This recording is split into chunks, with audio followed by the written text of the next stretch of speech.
যাবো, চলো চলো আমরা আজকে মাছ ধরতে যাচ্ছি, ফিশিং করতে।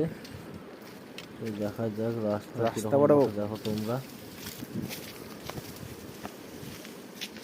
তো ডাড়াটা আটকে গেছে। দাঁড়া লেগেছে।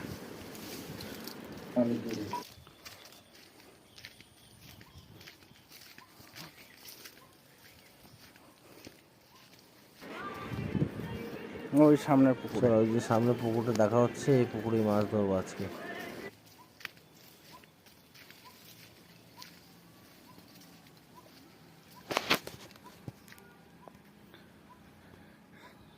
পাওয়াটা এখানে চলে এসেছি, দেখা যাক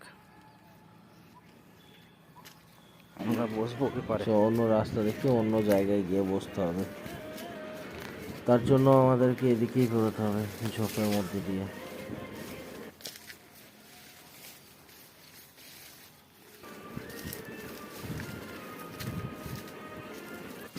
চলো মোটামুটি আপাতত একটু পরিষ্কার জায়গা পাওয়া গেল, সামনে যাওয়া যাক। আমরা এখানে বসবো।